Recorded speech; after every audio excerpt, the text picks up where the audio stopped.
Adam Leroy.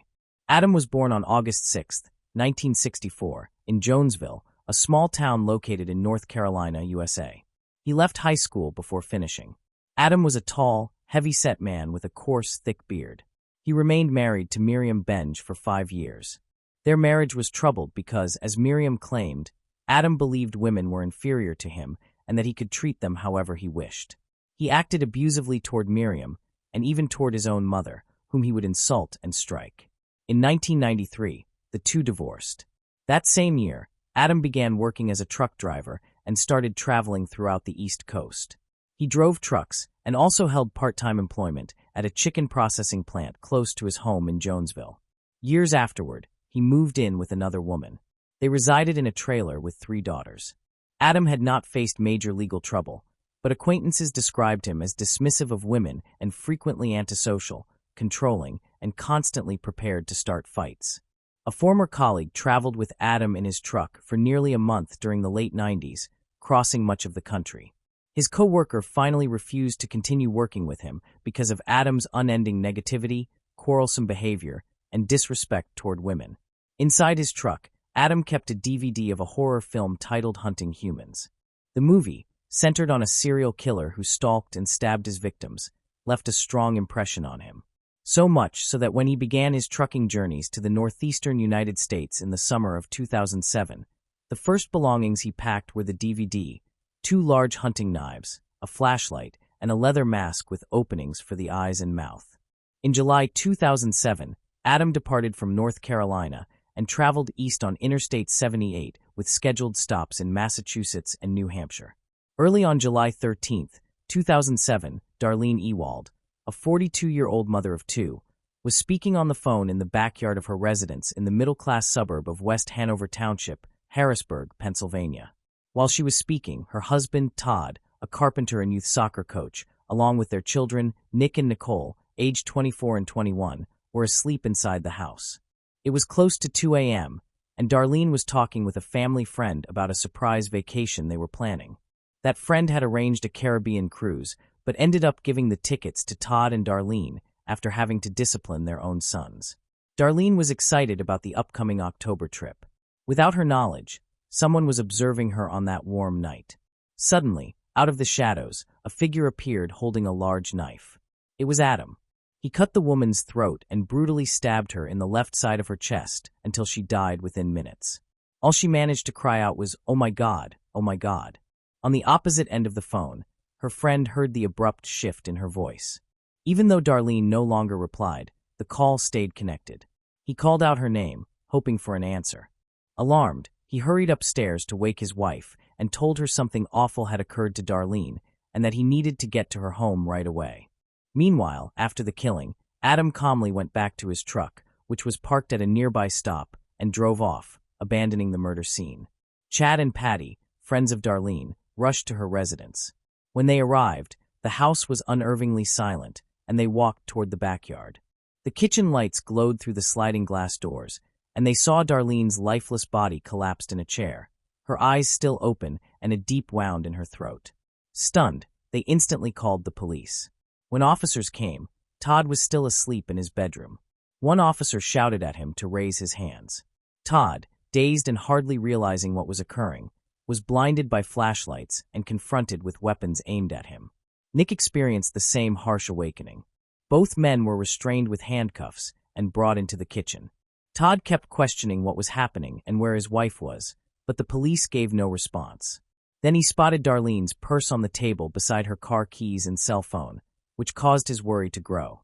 The detective eventually removed Todd's handcuffs and led him into another room, while a different officer spoke with Nick in the kitchen. Todd then received the crushing news.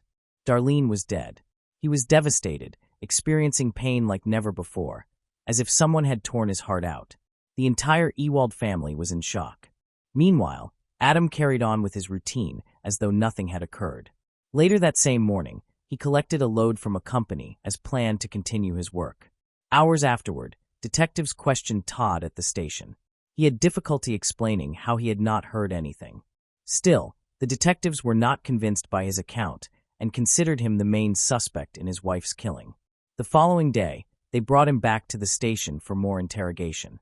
They pressed him about personal aspects of their marriage and accused him of murdering her over financial problems after reviewing their finances.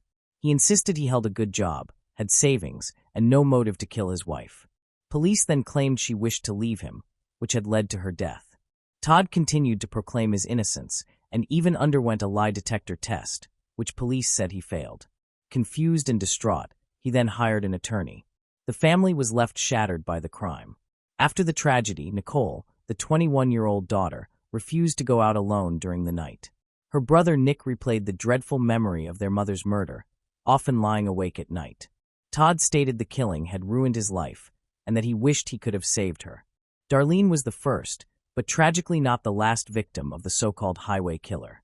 On the night of July 17, 2007, in Conewago Township, rural York County, Pennsylvania, a woman named Patricia Brooks was sleeping on her couch when Adam forced his way into her home. The residence was near Interstate 76 and roughly 25 miles south of the site of his first murder. Adam stabbed Patricia in the neck and shoulder with a large knife. She awoke to excruciating pain, instantly clutching the wound with her hands and screaming. Adam then escaped through the back door he had used minutes earlier, allowing Patricia to survive the assault, though she could not distinguish any details of the man dressed in black who had attacked her. Monica adored her new home in Bloomsbury, New Jersey. Everyone there was kind, and she believed nothing bad could occur. She felt so safe that she never locked her doors. Monica had wonderful friends with whom she spent long hours chatting online. She also held other strong passions: photography, motorcycles, and rock and roll. With no commitments, she lived her life to the fullest, attending concerts and traveling, embracing each day as though it might be her last. On the night of July 28, 2007, Monica was asleep in her bed when, around midnight, Adam parked his truck at a nearby stop. Dressed in black and armed with a knife, he concealed himself in the shadows, quietly moving along the charming streets in the stillness of night, looking for doors left unlocked. Discovering Monica's front door open, he carefully entered. He passed silently through the house until reaching the bedroom on the first floor. Awakened suddenly, Monica switched on the light, and at that moment he attacked her with the knife. He stabbed her fatally in the throat. She bled to death and passed away swiftly, though not without struggling against her attacker. Adam stabbed her repeatedly in the neck and chest. Monica died alone at the hands of that monster, without time to call for help or find a way to escape. She was trapped with no chance to flee. The crime stunned the quiet community. At first, detectives concentrated on people Monica might have been romantically connected with, since it appeared to be a crime of passion. Yet they uncovered no strong leads. The police had no suspects until they noticed a crucial detail. Monica resided near the truck stop and the interstate. They chose to reach out to the FBI, which had begun coordinating investigations of similar crimes happening along interstate highways throughout the nation. The federal agency suspected there could be one or several serial killers, possibly a truck driver who used the highways to randomly choose his victims, follow them, murder them, and then escape. Less than 24 hours after Monica's killing, a new wave of horror emerged in Chelmsford, a town in Massachusetts. Adam continued his journey north, parking his truck at a rest stop. At about 11 p.m. on July 29, 2007, in an apartment complex, a woman noticed a man hiding in the bushes and called the police. By the time the officers arrived, the man had disappeared. But only a few hours later, security agents received a desperate 911 call. A man was attempting to break into the home of a woman living in a mobile home park. She explained that her daughter thought she had seen someone staring at their house, so she stepped outside to investigate. There, she confronted a figure dressed entirely in black, wearing a mask, resembling a ninja. The man turned around, followed her, and pounded on the door. She was terrified. The police reached the location within minutes, but once again, the suspect had disappeared. About 90 minutes later, around 4:30 a.m., Adam arrived at the residence of Kevin and Jeannie McDonough, situated approximately 2 miles from the trailer park and right off the highway. Kevin, a 49-year-old utility line contractor, and his wife, a 47-year-old administrative clerk, lived in a 4-bedroom home in Chelmsford, a town ranked as one of the best places to live in the United States in 2007. Their 2 children, Shay, 15, and Ryan, 19, also lived in the house. Adam tested the back door and found it unlocked. Shay had left it that way around midnight, believing her brother was still out, unaware that Ryan had decided to stay at a friend's place that night. Thus, Adam entered the home effortlessly. The family's dog, a black Labrador mix named Bosco, was outside and never barked, later sparking suspicions that he might have been drugged by the intruder. That warm night, everyone in the town slept soundly. Shay had moved into the guest room because it had air conditioning and was right beside her parents' bedroom, making it cooler for her to rest. Suddenly, she felt a large hand covering her mouth and nose. It was Adam, wearing a mask with holes for the eyes and mouth. In his other hand, he gripped a large hunting knife. She was unable to breathe and could hardly see in the darkened room. At first, she thought it was her brother coming home late, but then she heard an unfamiliar voice threatening to kill her and making noises. Adam pulled down the sheets that covered her, and that's when she panicked. She, a swimmer with strong legs, began kicking vigorously against the wall adjoining her parents' room. What happened next, in moments of desperation in the quiet Massachusetts neighborhood, was both a complete nightmare and an incredible story of heroism. She's frantic kicks and a muffled groan woke her parents, who thought she was having a nightmare. But when they entered the room, they saw the huge intruder, initially just a large black silhouette to them. Adam, who was 5.9 feet tall and weighed 245 pounds, was confronted by Kevin, who weighed 160 kilograms and was 5.6 feet tall. Kevin lunged at the intruder, grabbing his wrists, throwing him to the ground and pinning him down. He shouted, demanding to know who he was, while Jeannie tried to wrestle the knife away. Suddenly, Adam burst with adrenaline and stood up with Kevin on his back. Kevin held on and wrapped his arm around Adam's neck. Then, both men crashed against a wall. With his back against the wall, Kevin squeezed the criminal's trachea as hard as he could. Meanwhile, Jeannie managed to take the knife away, but severely cut both her hands in the process. By then, Shay had run out and was calling 911 on her cell phone. She told the operator that a tall, burly man had entered her room and threatened her life, and that her parents had caught him. Jeannie and Kevin fought hard to defend themselves, struggling for their lives while waiting for the police.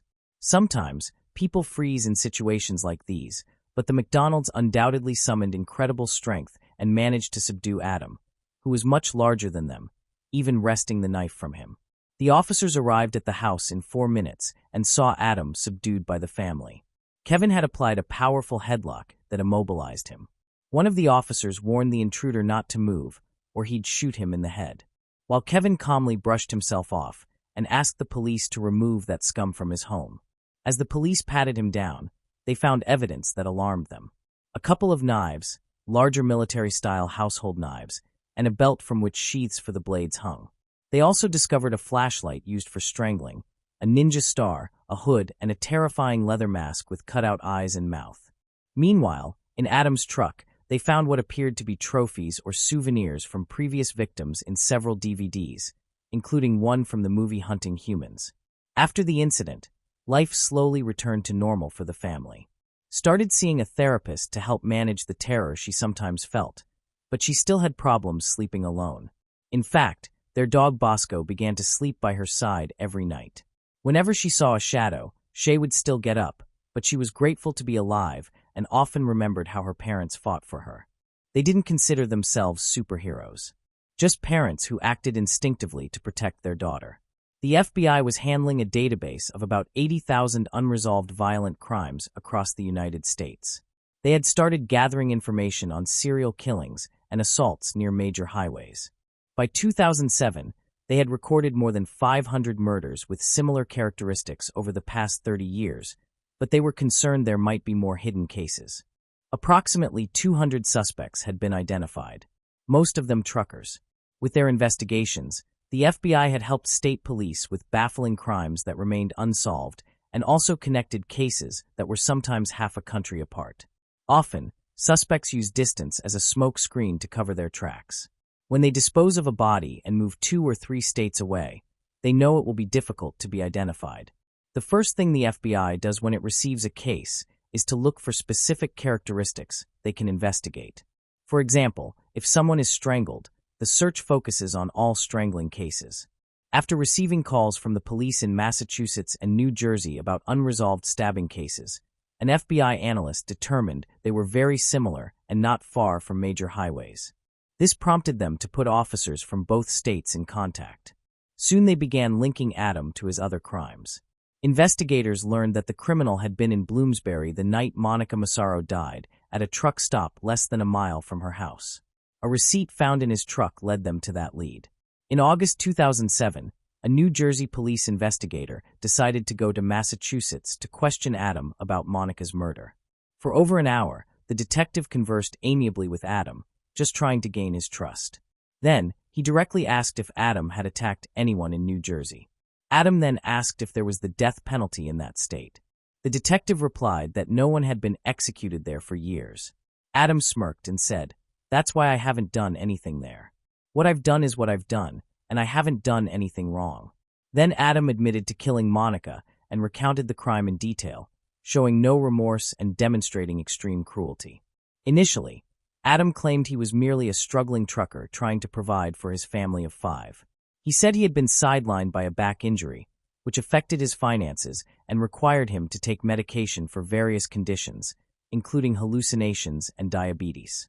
He asserted that his original intention had been only to steal some money. He attempted to justify his actions by claiming he had lost everything, including his family. At the same time, he insisted that he respected the law and treated people the way he wished to be treated. He claimed that when he entered Monica's house and found her asleep, he covered her mouth, but she resisted, and during the struggle, she accidentally rolled onto the knife and bled to death. He then stated that he tried to conceal the crime by stabbing her multiple times to make it appear like a sexual assault. Detectives found his version of accidental death difficult to believe. Adam insisted he had not intended to kill her, and that he had used his knives as a means of intimidation in case he was discovered. He also denied deriving any sexual gratification from the murders. Nearly a month after his arrest in Massachusetts, Adam was formally charged with Monica's murder. In most cases, DNA has become one of the most precise tools for individual identification, employed by thousands of laboratories. It is used first for the identification of biological traces in criminal investigations of various offenses, second for identifying human remains and missing persons, and third for biological research, including paternity and other kinship relations. In Adam's case, DNA was also crucial in linking him to his crimes. Weeks after the interrogation in which he confessed to killing Monica, investigators received the analysis of the knives recovered in Massachusetts. One of the knives had blood on it. DNA testing confirmed it belonged to Monica, as did a necklace found among Adam's possessions in his truck. He had also discarded some gloves while fleeing Patricia's house. Further testing revealed that the gloves contained DNA from both Adam and Monica. Forensic scientists discovered blood traces on it that were identified as belonging to Darlene and Patricia, the first 2 women he attacked. Legal proceedings against the highway killer then commenced. In December 2007, Adam was sentenced to 25 to 30 years after pleading guilty to the attempted murder of Shay. He admitted guilt to 9 of the 10 charges he faced, which included breaking and entering, armed assault in a dwelling, assault with intent to murder, and assault and battery with a dangerous weapon. He denied only the charge of attempting to rape a minor. When the judge asked him whether he had committed all that the McDonough family accused him of, the burly, bearded man, with his arms chained at his waist, simply replied, "Almost everything." Shay, who was 16 at the time, did not attend court on the day of sentencing, but her parents were present. Jeannie, her mother, told Adam that one day he would have to answer for his deeds, not only in a court of law. Adam's next trial occurred in October 2008 in New Jersey, where he pleaded guilty to Monica's murder and received a sentence of 50 years. Finally, in June 2010 in Pennsylvania, Adam pleaded guilty to 2 additional crimes to avoid the death penalty.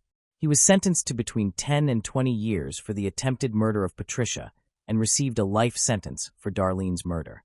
Members of Darlene's family addressed the judge before sentencing, expressing a mixture of grief and anger. Todd, Darlene's husband, stated that what occurred was the result of a senseless and unnecessary act by a coward. Adam, dressed in an orange and white prison uniform, had his hands shackled. He appeared different from the man who had been arrested. He had lost a significant amount of weight, and his hair and beard were trimmed short. He showed no emotion when receiving his sentence and waived his right to speak, claiming he had nothing to say, as he had stated during the trial. Meanwhile, Nick, Darlene's 25-year-old son at the time of the trial, asked the judge to review the investigation and sentence his mother's killer to death.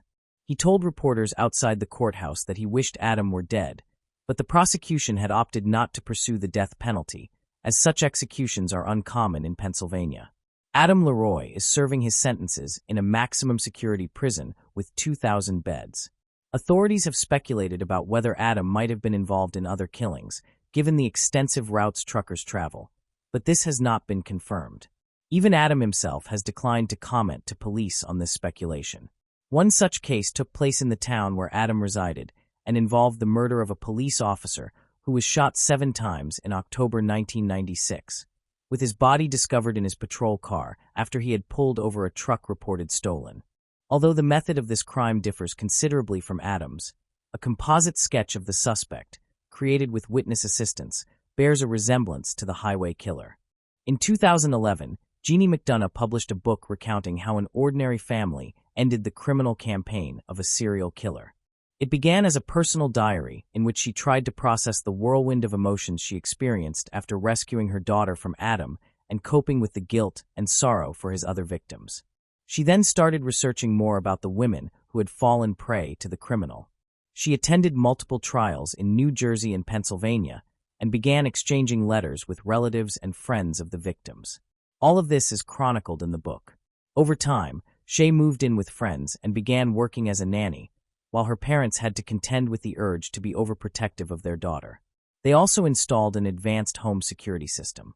Adam's case brings attention back to motiveless killers.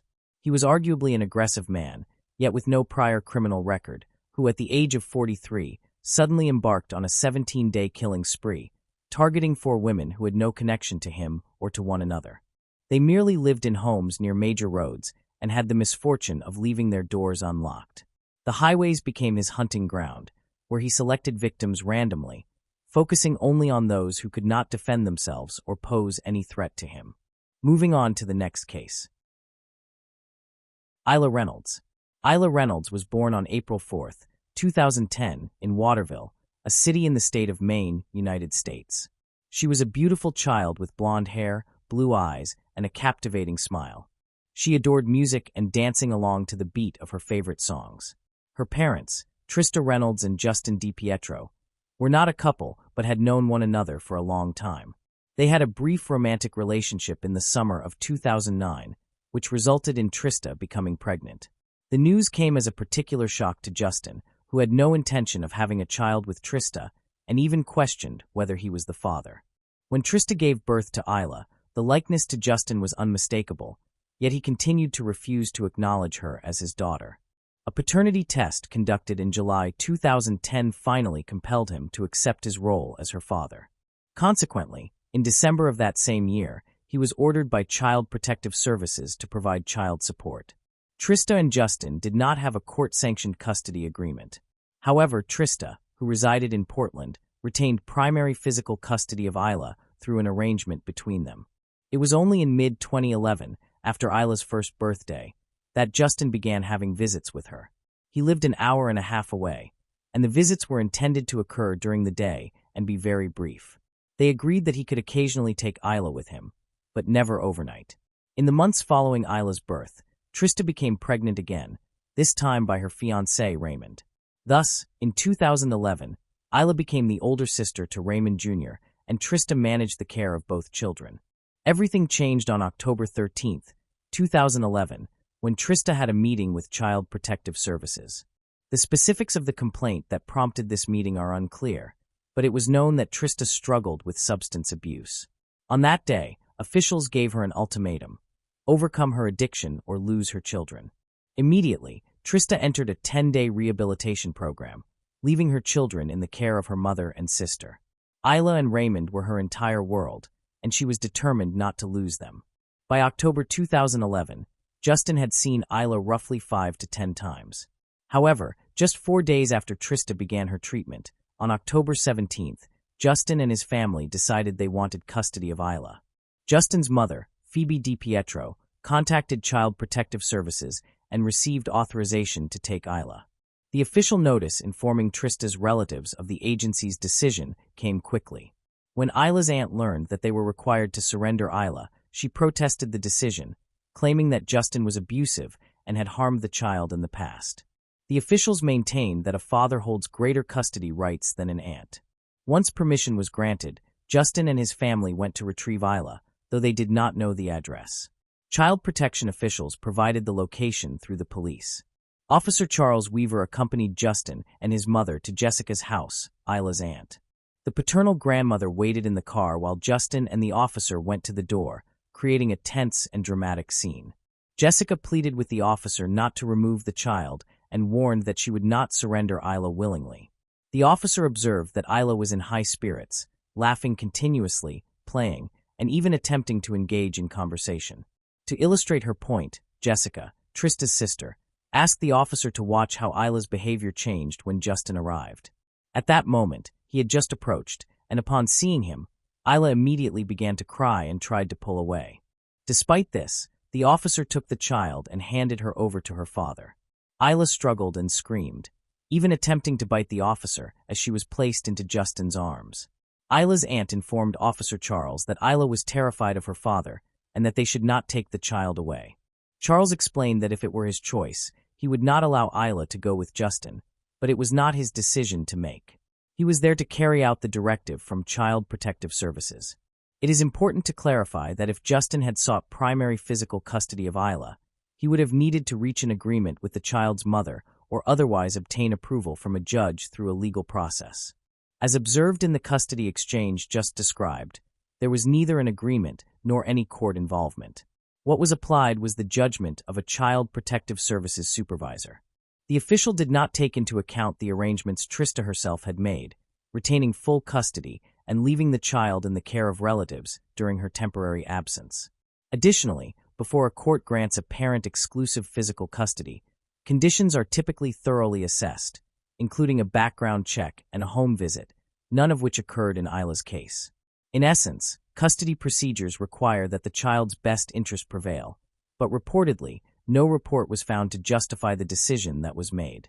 In analyses published regarding Isla's case, it was believed that only the presence of imminent danger to the child's safety could outweigh the stability and continuity provided by remaining with her maternal relatives. In this sense, it might be assumed that Child Protective Services officials considered the child to be at risk. If that were the case, it is not justifiable that the measure was applied only to Isla and not to her younger brother, Raymond. The father took the girl to his childhood home in Waterville, where he lived with his 47-year-old mother, Phoebe, his 24-year-old sister, Alicia, and her daughter, Gabriella, who, like Isla, was an infant. At that time, Justin, 25, occupied the partially finished basement, a single large room, while the remainder of the family lived upstairs. During Trista's time in rehabilitation, she called Justin daily to speak with Isla and ensure that everything was all right. In these calls, she noticed no warning signs. On October 20th, 2011, coinciding with the 8th day of Trista's treatment, a meeting was held to discuss Isla's case. It was attended by members of Child Protective Services, 2 doctors, Trista and her sister Jessica, who were accompanied by a lawyer, and Justin, who participated by phone. This meeting resulted in an agreement. Isla would be returned to her mother on October 22, 2011, once Trista completed her addiction recovery program. It was also agreed that Justin would bring Isla to the treatment center on the 21st for a visit. Everything was proceeding well for Trista, but the situation would soon change. None of the agreements were honored. Desperate to regain her daughter, Trista repeatedly contacted Child Protective Services to enforce the agreement made in their presence. When she could not achieve results with Child Protective Services, she sought a temporary arrangement with Justin. He would continue to keep the child while she had regular visits. On November 12, 2011, Justin took the girl to an emergency room. After conducting the necessary examinations, doctors determined that the little girl had a broken bone in one of her joints, specifically in the joint that connects the elbow to the upper arm. Justin informed the doctor that the accident had occurred the previous night, on November 11th. According to his account, it was raining, and he slipped and fell on her while holding Isla in his arms on the porch. He added that, although she had cried, she did not appear to be injured, and it was not until the following morning that it became clear she required urgent medical attention. By the next Monday, the orthopedist determined that surgery would likely not be necessary and that the injury would probably heal on its own. A week later, on November 26th, during her third medical appointment to assess the child's progress. The specialist stated that everything was proceeding as expected. Trista was present at this consultation to closely monitor her daughter's recovery, never imagining that it would be the last time she would hold her in her arms. From that moment, the situation began to spiral, with Trista growing weary of disputes over custody, visitations, and even her right to speak to Isla on the phone. The mother decided to take action. On December 15, 2011, she filed papers in court to initiate legal proceedings to obtain full physical custody of Isla. Just 2 days later, on Saturday, December 17th, Justin called the police in the morning to report Isla missing from his mother's house, where he was staying with his girlfriend, Courtney Roberts, and his sister, Alicia. He told the authorities that they had put the 20-month-old girl to bed the night before, and when they awoke, she was gone. Early that morning, Trista had begun a car trip to a coastal city in Maine, about 50 miles from the Canadian border, to visit her boyfriend, Raymond, who had recently entered a correctional facility after being convicted of arson. She was dozing in the passenger seat while her father-in-law, Robert Fortier, drove. Robert received a call from Trista's father, informing him that Isla was missing. The news left him stunned, and he searched for a safe place to stop the car and wake Trista. Still groggy, she heard her father's voice and gradually realized that her baby's whereabouts were unknown. Desperate, Trista changed her route to meet the police who were searching for her young daughter. The journey lasted an hour and a half, but to Trista, it felt like an eternity. Throughout the trip, she frantically called Justin to learn what had happened, terrified by his lack of response. Even upon arriving at the police station, both Trista and her fiancé's father gave statements. About 30 minutes later, Trista's father joined them at the police headquarters, angry and deeply distressed. As it turned out, Justin had called 911 that morning at 8:49 a.m. to report Isla's disappearance. He stated that the last time anyone had seen Isla was the previous night around 10 p.m., when his sister, Alicia, checked on her before going to bed. On Saturday morning, they discovered she was missing from her crib, though he did not specify the exact time during the call. Justin's theory was that the child had been kidnapped by an unknown intruder. News of Isla's disappearance spread rapidly, and authorities immediately launched an operation. Police chiefs addressed the media, stating that the case was being aggressively investigated and that their priority was to find Isla at all costs. The police then proceeded to search the house for any evidence that could lead them to her. To support the operation, the family stayed with friends. At the same time, a command center was set up to coordinate the search. On the second day, Sunday, December 18th, search dogs were deployed, and the area surrounding the house where Isla was last seen was thoroughly searched. Trista's home was also meticulously examined, during which the distraught woman had to remain with her mother and younger son in a motel. Trista's father found it extremely difficult to sit idle, as Isla was the apple of his eye. On the third day, Monday, December 19th, the FBI was called in to assist with the search. By that time, 75 personnel from various agencies were involved in the operation. The Maine State Police seized 2 vehicles from the DiPietro residence. One of them, a 1996 Ford Explorer, belonged to Justin. The other, a 4-door silver sedan, was owned by Justin's girlfriend Courtney, who was also present on the night of the disappearance. From day one, local newspapers echoed the news the following morning. Headlines in print media were already covering the story, and 72 hours later, Trista could be seen in interviews with different local news outlets. She did not hesitate to point towards Justin. By the end of the first week, the Today Show, one of the most successful morning news programs in the United States, highlighted the news. There, Trista insisted that her daughter's father was the only one who could answer her questions, as he was the last to see her alive. On the evening of the 4th day, Justin made his first statement to the media. He appeared calm, as if the disappearance hadn't occurred while the child was under his care. He claimed to have no idea what happened to Isla, and stated he wouldn't make accusations or insinuations until the police determined who was responsible for the disappearance. He also announced that he and his family would do everything possible to aid the investigation and secure his daughter's return. During his statement, Justin acknowledged that Isla was under his exclusive custody at the time of her disappearance, but he lied, stating that this was achieved through an agreement with the mother. Moreover, he added that Trista was incapable of taking care of the child. As days passed, the search efforts widened. The FBI's child abduction rapid deployment team canvassed the neighborhood, knocking on every door. They repeatedly interviewed neighbors, hoping to uncover some revealing details. The police emphasized the significant effort underway, seeing only commitment and energy from the 75 officers dedicated to resolving the case. Until the 10th day after Justin's complaint, it was estimated that 5,000 hours of work had been invested in the search and 330 leads were being followed. The operation also involved around 50 civilian volunteers from the Search and Rescue Association. A reward of $30,000 was offered to anyone who could provide a lead that would help in recovering Isla. Trista remained steadfast in her efforts to find her beloved daughter. The grieving mother was determined in her fight to keep everyone focused on the case. She worked with allies and support groups to organize vigils, marches, and events in memory of Isla. News cameras were always present, and she, along with other spokespeople, offered new topics to journalists to keep the story on the front page and in the nation's mind. Gradually, the initially optimistic and hopeful message from the authorities started changing. The chief of police continued to insist that the investigation was being considered a missing person case and not a homicide. However, the mood definitively shifted when Justin's house and the surrounding area were cordoned off. The cars were confiscated, and the head of the main criminal prosecution made a public appearance. The police publicly ruled out the possibility of Isla having walked away on her own. And on the 13th day, the police chief handed over the reins of the case to the State Police Serious Crime Unit. At that moment, an announcement nobody wanted to hear was made. The case ceased being the search for a missing girl and started being considered a criminal investigation.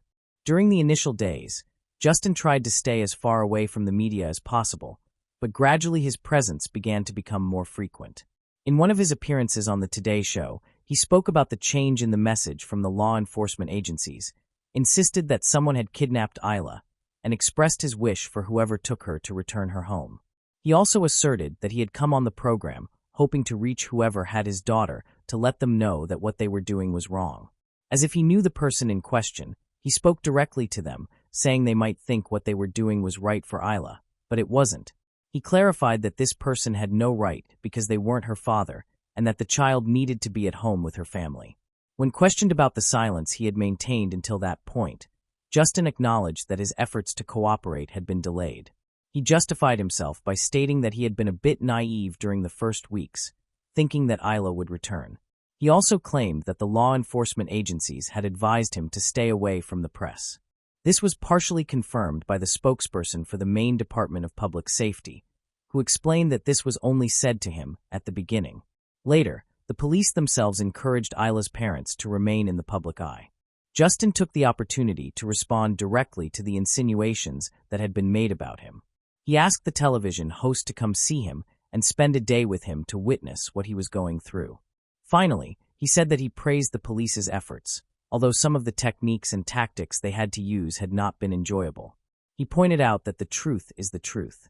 No matter how many times you are asked the same question and shouted at that, you are a liar anticipating that the truth is patient and would come to light. By the end of January, the police revealed that Isla's blood had been found in various places in the Di Pietro house.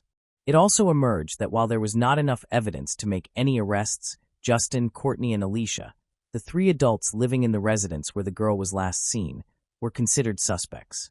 Stephen McCausland, the spokesperson for the Maine Department of Public Safety, said that the family's version of events was not supported by any forensic evidence, thereby ruling out the possibility that someone could have entered the bedroom where Isla slept alone and taken her without any of the 3 adults in the house noticing. 6 months after Isla's disappearance was reported on May 30th, 2012, the police said that it was unlikely that the little girl was alive. Trista's family allowed journalists into their home as they watched the press conference where this news was announced. Trista immediately broke into tears. Then her sorrow turned to rage, and she asserted that Justin had killed her baby.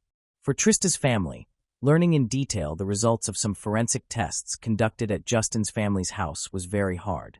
They knew Isla's blood was found and had even been told that the amount found was equivalent to 25% of the blood volume of her body. However, they had never been in front of the evidence until January 2013, when everything discovered was revealed to them. To begin with, Justin's 1996 Ford Explorer, had a baby seat in the back, and Isla's blood was found on the left shoulder strap. There was also dried gastric fluid on the back seats.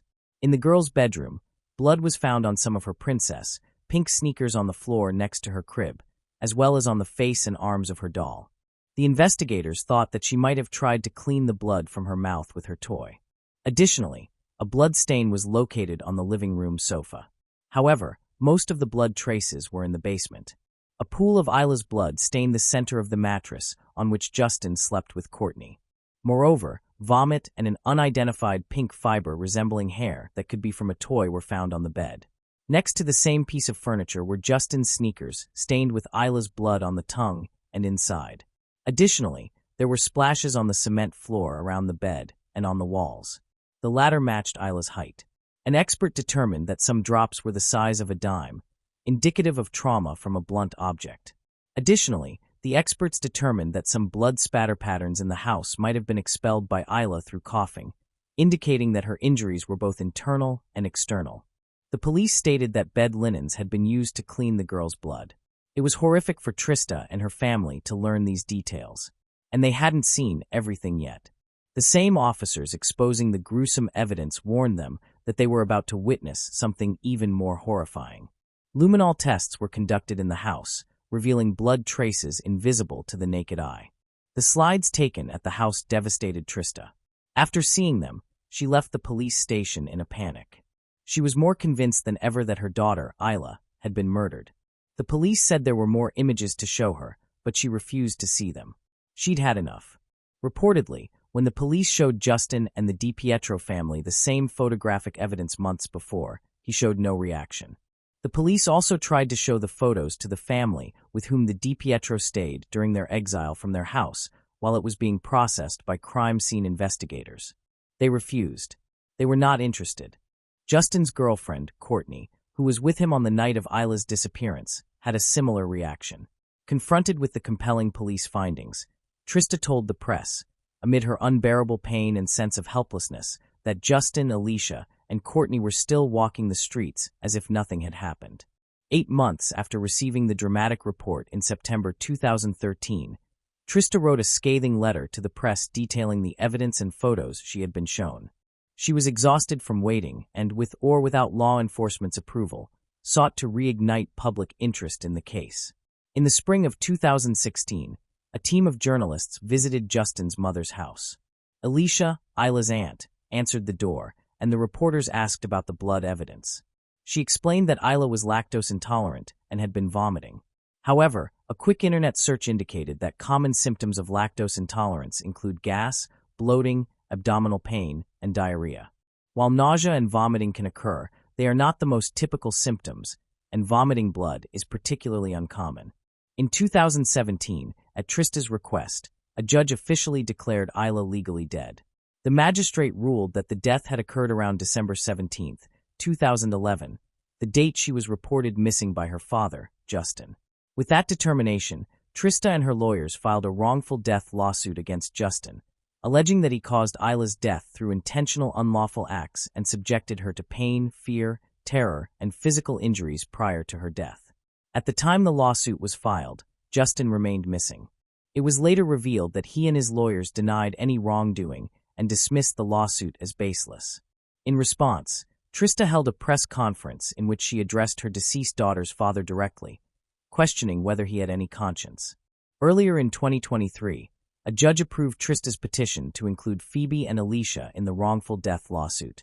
The 3 defendants are facing civil lawsuits for wrongful death, conscious pain and suffering, and unlawful interference with the body of a deceased person.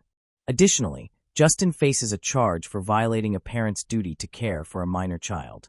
Both Trista and her lawyer were aware that they would not receive any financial compensation from Justin. That was not the purpose of the lawsuit.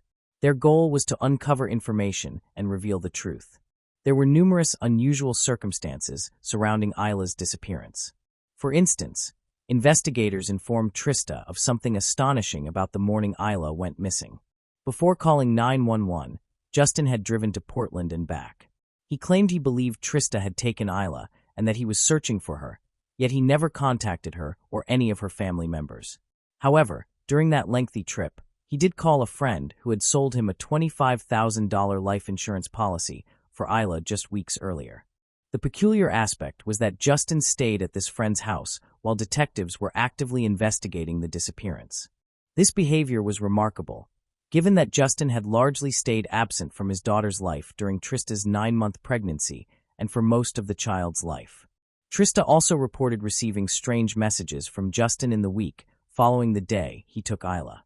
He expressed fear that someone might attempt to kidnap her or take her away. The last time he sent similar messages was around December 11th, 6 days before the disappearance was reported. Yet when Isla vanished, those same messages took on a threatening and perplexing tone. Trista said she had always wondered what those words truly meant. Moving on to the next case.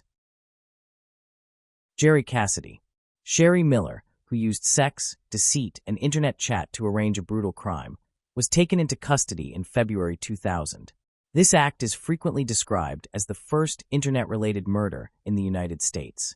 On December 22, 2000, Sherry Miller, an ordinary American mother of 3, was convicted of second-degree murder and conspiracy to commit first-degree premeditated murder.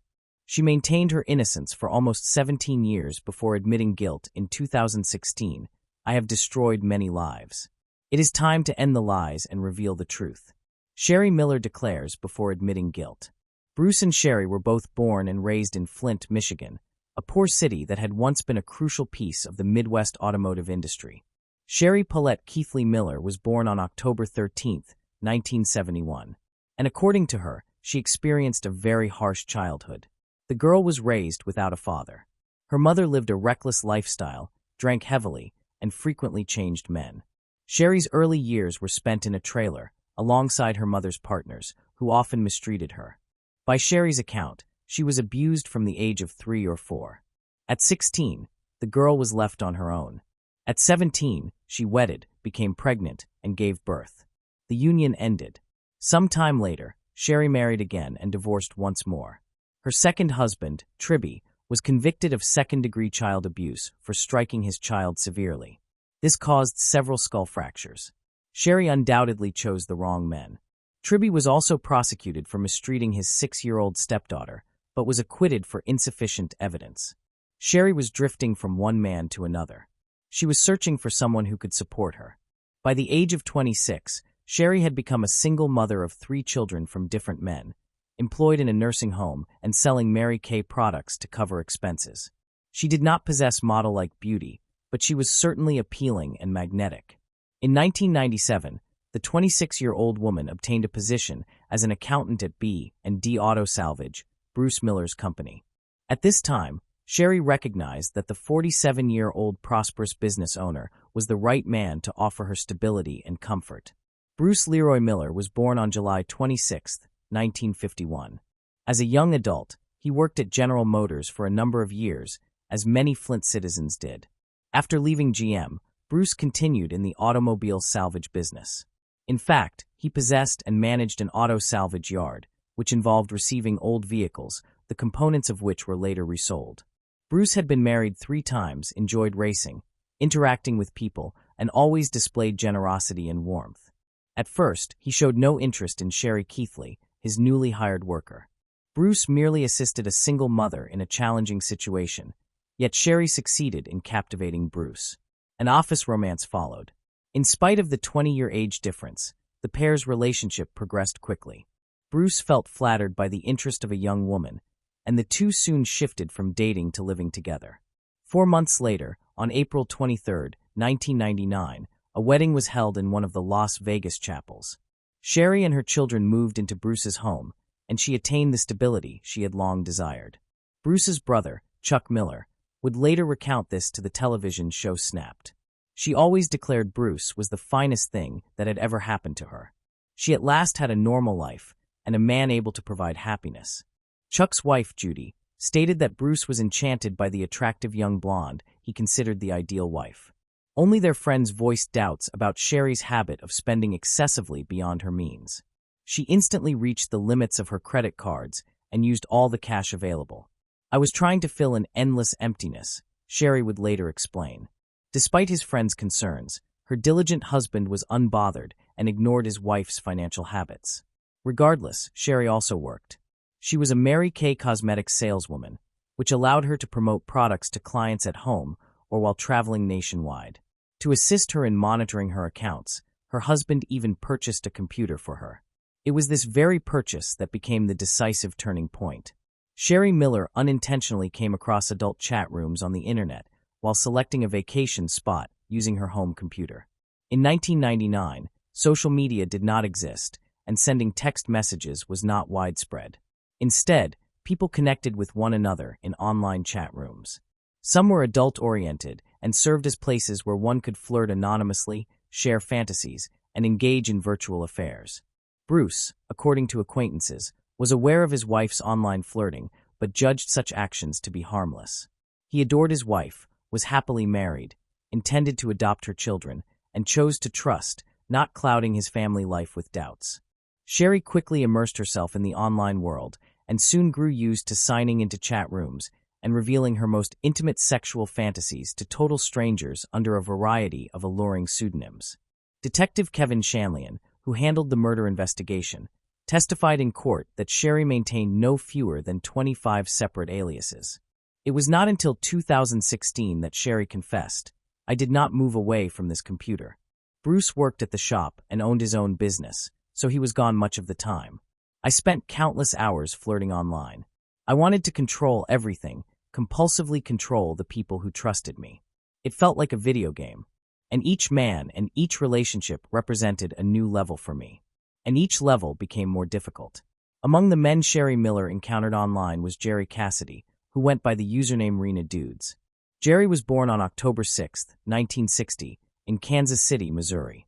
He married, raised a son, enjoyed deer hunting with his brothers, and dreamed of joining the FBI. While serving as a homicide investigator, Jerry reported a case of corruption involving falsified records to one of his colleagues. As retaliation, he was demoted and in the end forced to resign after 9 years of duty. Although Jerry had done what was right, the incident destroyed his career. Jerry grew despondent, started drinking and abusing drugs. His marriage collapsed. After some time, he managed to recover, relocated to Reno, Nevada, and accepted employment as a security officer at Harrah's Casino. His spare hours he devoted to chat rooms, where he became acquainted with Sherry Miller. Passionate correspondence began, and in July 1999, they met in person in Reno, where Sherry appeared supposedly for a Mary Kay Company convention, bringing along her friend. The digital romance developed into a physical relationship, and Jerry Cassidy believed his life was beginning to improve. Sherry claimed she was an affluent entrepreneur residing with a disabled husband and therefore in search of a sexual adventure on the side. Jerry accepted her story.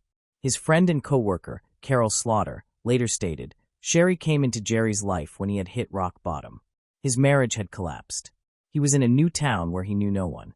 Jerry became deeply infatuated with Sherry, telling his friend, Carol Slaughter, that Sherry does absolutely everything in bed. During the summer and fall, Sherry used her cosmetics business as a disguise for journeys to Reno. When Sherry and Jerry were apart, they traded instant messages and sexual emails, including videos. Soon they even renamed their accounts, with Sherry calling herself Jerry's Fool and Jerry calling himself Sherry's Fool. One might assume that the former police officer should have sensed something suspicious, but the emails filled with declarations of love seemingly blinded him. Whether Jerry was merely credulous, flawed, or broken, he proved an easy conquest for Sherry Miller. She spun a web of lies quite swiftly and persuaded him that he must kill her husband. The impact on Jerry was unmistakable to those who knew him. His acquaintances reported that after this woman entered his life, their friend resembled someone with bipolar disorder, euphorically elated and energetic before she arrived and painfully despondent after she departed. As early as September, Sherry proclaimed she was carrying Cassidy's child.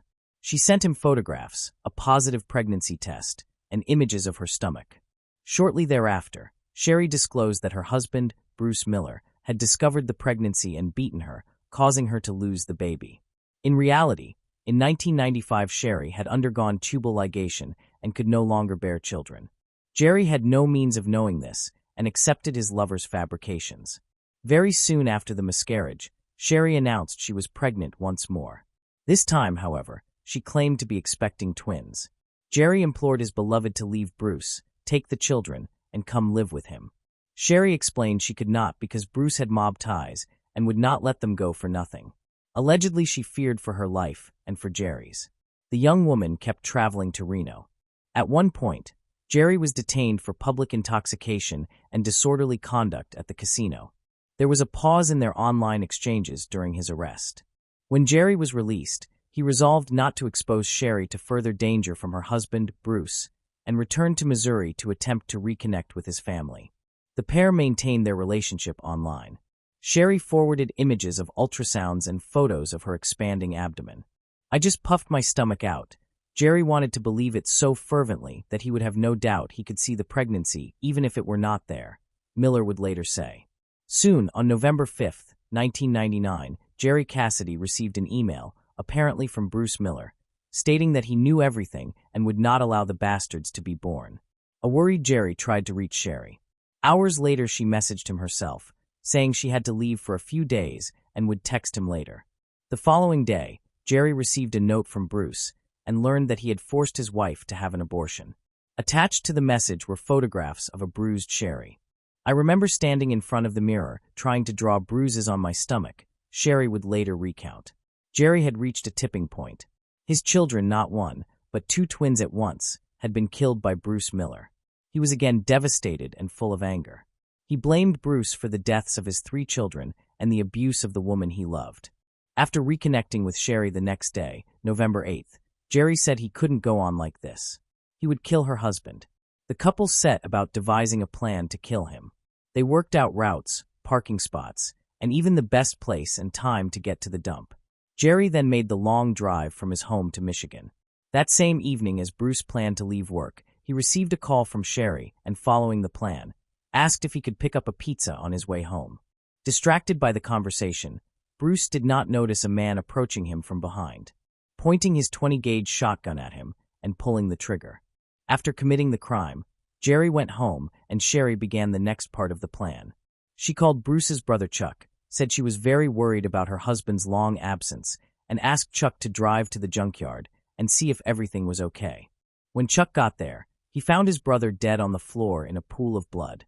He had been shot in the chest with a shotgun at close range. According to eyewitnesses, when Sherry learned of Bruce's death, she began screaming and crying. The crime scene was quickly discovered, but no trace or evidence of the suspect remained. Detectives learned that Bruce carried large amounts of cash, and they initially thought his death may have been the result of a botched robbery, as the dead man's wallet was missing. John Hutchinson, a friend and employee of Bruce's who had recently borrowed $2,000 from him, came under suspicion. Police questioned Hutchinson, searched his home, and confiscated weapons. John adamantly denied involvement. The search was inconclusive, and despite the fact that Hutchinson failed a polygraph test, he was eventually released. A theory of murder due to falsification of vehicle identification numbers was considered. However, none of the options did not give any leads, and soon the case was closed. Meanwhile, according to Bruce's sister, Judy Miller, Sherry's behavior did not fit most people's idea of a grieving spouse. 2 days after the death of her supposedly beloved husband, she was already dancing in a bar in Otisville, Michigan, and looked happy. 2 weeks later, she had a boyfriend, and it wasn't Jerry Cassidy, but a local delivery boy named Jeff Foster. The goal was accomplished. It was like Sherry had passed a level in a video game, and the former lover was no longer interesting. Jerry thought that after the murder, he would be with the woman he loved. After all, he killed for her, but that didn't happen. She began to distance herself, and a month after the murder, she moved her new boyfriend, Jeff Foster, into the house she used to share with her husband and completely severed her relationship with Jerry, leaving him devastated. It was probably at this point that Cassidy realized he had murdered an innocent man in cold blood, and guilt overwhelmed him. He turned from a lover to an investigator and realized that all the charges were fabricated by Sherry herself. 3 months later, on February 11th, 2000, Jerry shot himself in his Odessa, Missouri apartment with a .22 caliber rifle. Moving on to the next case. John Nioberry. In a small town in America named Bristol, Tennessee, John Nioberry was born on August 26, 1983. She was cheerful and sociable, having many friends and enjoying going to parties. During her school years, she was also a member of the local cheerleading squad. After graduating high school, Jonia enrolled at East Tennessee State University to study criminology and psychology. While at college, she met Jason White, and they started dating, eventually becoming engaged shortly before they graduated. In the latter part of 2004, when she was 21 years old, Jonia decided to pursue a master's degree in psychology. This made her temporarily relocate to Knoxville, another city, for her education. While pursuing her studies, she worked part-time at a children's learning center and realized her passion for assisting children. Her fiancé, Jason, continued his education in another state, working towards becoming a lawyer. Although they were separated by distance, they kept in contact and prepared for their marriage. In Knoxville, Jonia first stayed at the apartment of her friend Jason Amami.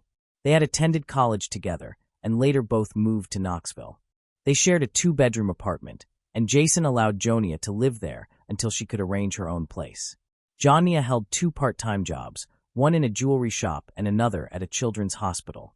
On Sunday night, December 5th, after finishing her shift at the store, Jonia went to the shopping mall to buy Christmas gifts. When she returned home, she wrapped presents for the kids at the learning center, spoke with her neighbor, and afterward went into her room. She also had a phone call with her fiancé before going to sleep. At about 4 a.m., Jason Amami heard a woman screaming. He assumed Jonia was experiencing a nightmare, so he entered her room. However, instead of that, he encountered an intruder holding a knife. The intruder assaulted Jason, and a struggle followed. Eventually, Jason succeeded in pushing the assailant away and escaped from the apartment. He ran to the closest convenience store, located nearly a kilometer away, to seek assistance. When the clerk noticed Jason, who was covered with blood, they immediately called 911. Jason explained to the police what had taken place when they arrived. The officers went to their apartment and discovered Jonia in the corridor that linked 5 apartments. She was still alive, though barely conscious. When they questioned her about the assailant, she was only able to provide faint hints. The police searched the entire building and the nearby surroundings, but they were unable to locate the attacker. They quickly transported Jonia to the closest hospital, but even though the doctors tried everything, they could not save her. The doctor reported that she had sustained over 20 stab wounds, making survival almost impossible. Regarding Jason, he had 8 injuries caused by the attacker, but only one was severe. He received medical attention, and his life was not at risk. Meanwhile, detectives began examining the crime scene. They discovered blood in the hallway, indicating that Jonia had attempted to seek help from her neighbors, but nobody had opened their doors. Right beside Jonia's room, they located the murder weapon, which was revealed to be a kitchen knife that belonged to Jason. The attacker had used the weapon with such force that it became bent and damaged. Investigators also found blood near the back entrance of the apartment and on the stairway leading down to the street. Since Jason and Jonia had exited through the front door, detectives believed the most plausible explanation was that the killer had escaped out the back door. Inside Jason's room, they uncovered another piece of evidence, a partial footprint, possibly left by the assailant while pursuing Jason and attacking him. Because of the savage manner in which Jonia had been killed, the police believed the motive was personal. Initially, the detectives began looking into Jonia's fiancé, even though he was more than 1,000 kilometers from Knoxville. However, all his relatives and friends affirmed that Jonia and her fiancé had a loving relationship and that he had no reason to commit such a vicious act. He learned of Jonia's death when his mother telephoned him at 10 in the morning. He stated that upon hearing the news, he collapsed and needed a long time to recover. He was unable to handle anything, so he asked his neighbor for help in booking a flight ticket and packing his luggage. The investigators thoroughly examined his alibi and confirmed that he could not possibly have traveled to Knoxville and returned by morning. Therefore, they eliminated him as a suspect and instead directed their focus toward Jonia's neighbor. Unlike the victim's fiancé, this neighbor had no firm alibi and had been inside the apartment with her, leading to suspicions that he might have been the offender. Jonia's friends and relatives also doubted him. Some suspected he could be the actual killer, while others blamed him for abandoning the apartment and leaving Jonia behind. This suspicion was so strong that the victim's parents refused to let him attend her funeral. Soon after Jason was discharged from the hospital, investigators began interrogating him. He maintained his original story. He heard screams, saw an unknown man, and was attacked. After he managed to push the assailant away, Jason ran to the front door and out onto the street, attempting to get help from the neighbors. He believed Jonia had also escaped the apartment since he no longer heard her screaming. Yet, the police were reluctant to accept this account. What first triggered doubt about Jason were his injuries. 7 out of the 8 wounds were only minor, and the last one on his right arm might have been sustained either while defending himself or while being struck. Furthermore, investigators did not find any evidence of forced entry into the apartment, indicating that the perpetrator could have already been inside. Jason claimed he had taken out the garbage through the back door that evening, but could not recall whether he had locked it afterward. Detectives pressed him further, focusing closely on which exit he had used to reach the street. Jason maintained he had gone through the front door, but police suspected he was lying. If Jason had, in fact, left through the back door, that would account for the bloodstains near the door and on the stairway, intensifying suspicions against him. In addition, the police accused him of consuming and selling illegal substances and of showing aggression whenever deprived of them. The young man denied all these accusations, but investigators kept presenting various charges against him. After several hours at the station, detectives suggested that he undergo a polygraph test. To their surprise, Jason consented. Investigators brought in a specialist who posed leading questions. At the conclusion of the examination, they told him that he had failed, implying that he was lying. Hearing this, Jason became deeply distressed, yelling that he had no involvement in the murder, that his life was in danger, and that the true criminal was still free. The detectives, however, remained skeptical. Still, they could not indict him for the killing, as there was no solid proof. They had to wait for forensic experts to finish analyzing the limited evidence collected from the apartment, and soon an unforeseen revelation appeared. While examining the knife, the murder weapon, they detected 3 DNA profiles, those belonging to the victim, to Jason, and to an unidentified male. Moreover, the unidentified man's DNA was located in Jonia's room, on the handle of the back door, and on the stairway that the killer had used to flee to the street. Furthermore, they discovered a fingerprint on the knife handle smeared with the victim's blood that did not correspond to Jason's fingerprint. These findings caused the police to question whether Jason was the killer. The evidence strongly suggested that another individual had been inside the apartment that night. However, when they ran the DNA sample through the databases, no matches were found. Even though investigators had dismissed Jason as a suspect, the general public still doubted him, accusing him of abandoning his girlfriend and running away instead of defending her. In addition, Jason began suffering from post-traumatic stress disorder. Soon, a significant revelation emerged. It was shown that the polygraph examiner had misread the results, and there had been no proof Jason was lying. Moreover, no solid evidence linked the young man to drugs. The accusations had been used as pressure, but what was more crucial was that the seriousness of Jason's injuries had been misjudged at first. In truth, Jason had sustained severe damage to his neck and lung, with little prospect of a full recovery. Because of these errors in the police records, the insurance company only paid 25% of his medical expenses, leaving Jason in serious financial difficulty. Once the police no longer saw him as a suspect, they began treating Jason as a witness. From his statement, they were able to form a vague description of the assailant. The situation was made more difficult by the fact that Jason had not clearly seen the attacker's face. The apartment was poorly lit, and the intruder had lunged at him immediately after he left the room. The investigators also uncovered something curious in Jonia's room: a cap, some discs, and a stereo player located near the back stairway. At first, they believed these objects might belong to either the victim or Jason, but Jason denied having any connection to them. He stated that none of those things had been in his apartment, implying they had been left there by the killer. The investigators released a rough sketch of the suspect to the media. After it was made public, the police received hundreds of tips. People reported individuals who bore some resemblance to the sketch, and detectives followed up on each lead. One particular lead drew the investigators' attention. They discovered a group of teenagers in the vicinity who had been breaking into homes intending to steal. One of these teenagers, a 19-year-old named Michael, looked similar to the suspect's sketch. The police launched a search for him, which was complicated because he was already wanted for theft. Now, with the possibility of being tied to a murder, 2 police units joined forces to track Michael down. They eventually found him and brought him in for questioning. Investigators immediately concentrated on Michael's shoes, which had a tread design resembling the footprint left behind by the killer.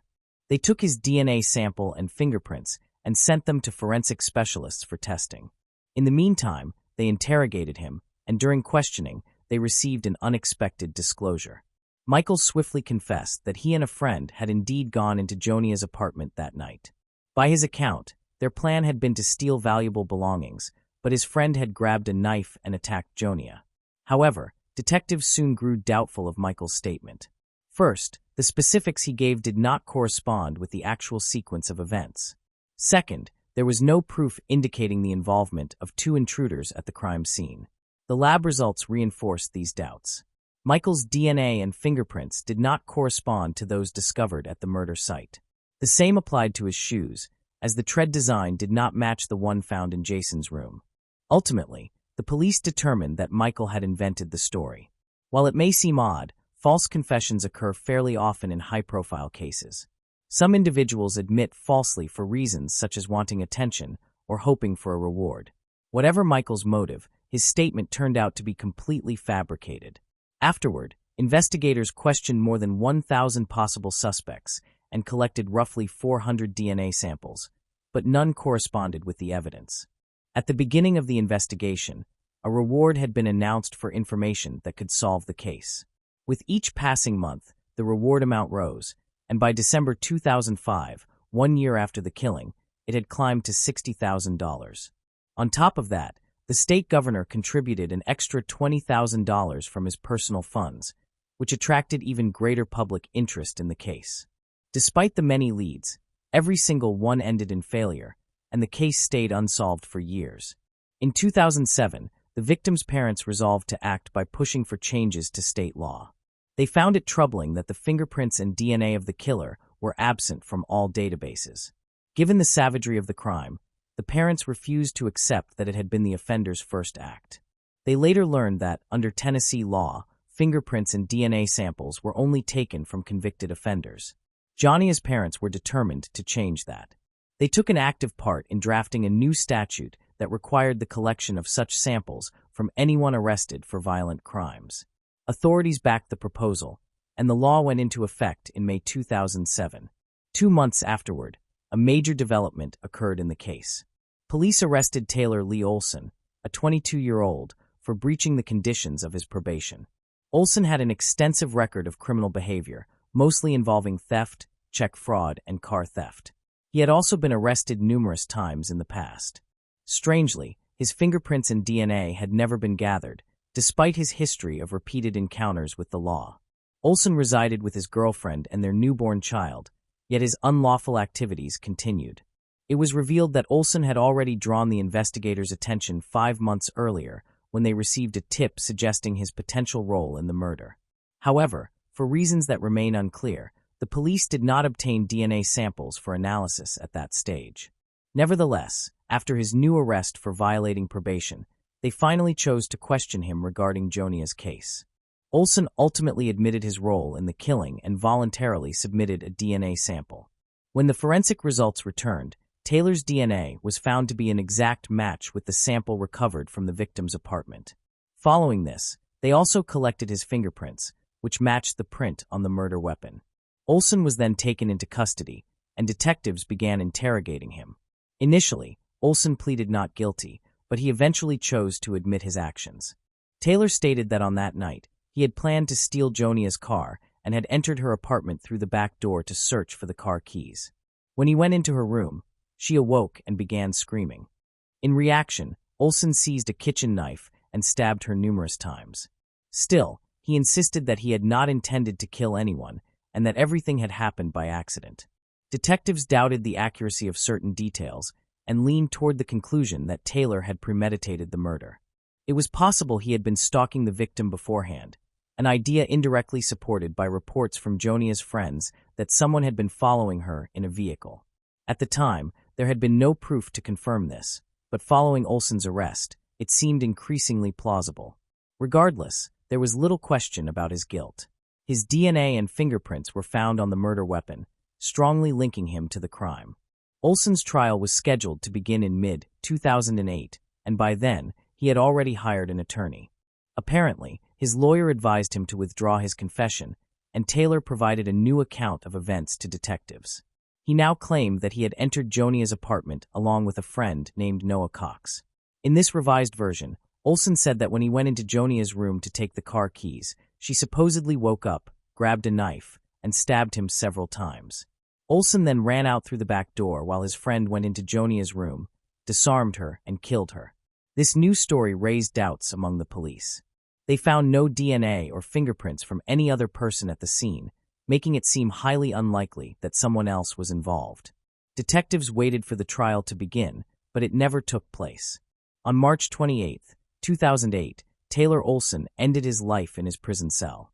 Next to him, several suicide notes were discovered, addressed to his family, Jonia's relatives, and the police. In the note directed to the detectives, he once again claimed that his friend Noah Cox was the true killer and also expressed remorse to Jonia's family, as well as his own. Detectives continued to maintain that Olson was guilty of the murder and repeatedly questioned Noah. However, they found no evidence implicating him. Jonia's parents also remained unconvinced, believing Olson was lying. In their opinion, if Taylor had truly been innocent, he would not have taken his own life.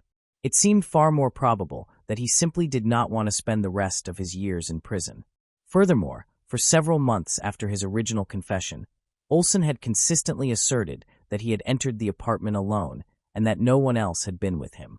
His sudden alteration of the story to shift blame onto his friend created even greater suspicion. Moving on to the next case. Nava Alimlek. Nava Alimlek was the younger daughter of Makhlouf and Maisel Alimlek. She left her parents' home in Bat Yam on March 20, 1982, to visit a friend's house, located about 300 meters away. She left a note for her parents containing the following message. To Mom and Dad and the whole family, I'm going to Tali. Don't worry. I'll be back home. I love you very much. Her 19-year-old sister was the last person to see her alive. Nava Alimlek was born on March 20, 1970, in Bat Yam, Israel, as the youngest child of Makhlouf and Maisel Alimlek. They already had 3 older children. Josie was the eldest, followed by Jacob. Ifrit was the eldest daughter, and when Nava was born, she became the favorite of her siblings. Makhlouf and Maisel were distant relatives. Maisel was sent to Israel at the age of 14, following the abduction of 2 family members by Arabs. To immigrate without her parents, she added 4 years to her age. Makhlouf's mother and sister accompanied her. The love between Makhlouf and Maisel developed very quickly. After marrying, they lived under difficult conditions in Jerusalem, experiencing days without work, bread, or vegetables. The couple recalled their hardships but emphasized the prevailing fraternity, neighborly love, and mutual assistance during that period. Josie and Jacob were born in Jerusalem while their father worked at a factory called the American Shoe Factory. The factory's closure led him to relocate to Bat Yam, limiting his visits to the family to weekends. Eventually, the family joined him, settling in Bat Yam, and after some time, Efrat and Nava were born. Like her siblings, Nava attended the school on the same street where they lived. She was in the 3rd grade when she met one of her favorite teachers, a sports teacher and assistant principal. He described Nava's bright, joyful eyes and her talent in sports, particularly volleyball, and encouraged her to consider a career in sports, as she genuinely enjoyed every physical activity. Nava consistently excelled academically and socially at school. She was highly regarded by her peers and teachers, who described her as responsible, diligent, and excelling not only in sports but also in academic subjects. Another teacher described her as a brilliant girl who was meticulous in her writing and who adorned her notebooks beautifully. Nava was well-behaved, kept her parents informed about her activities, and despite being at an age prone to mischief, was not adventurous. Nava and her siblings came from a loving and supportive family and reciprocated this support and trust by striving to be above-average students, endearing themselves to all their teachers. In the summer of 1981, Nava and her family spent time at a hotel in Eilat, where the then Israeli Prime Minister also arrived as part of his busy 1981 electoral campaign. Nava's charismatic presence caught his attention, and he requested a photograph with her.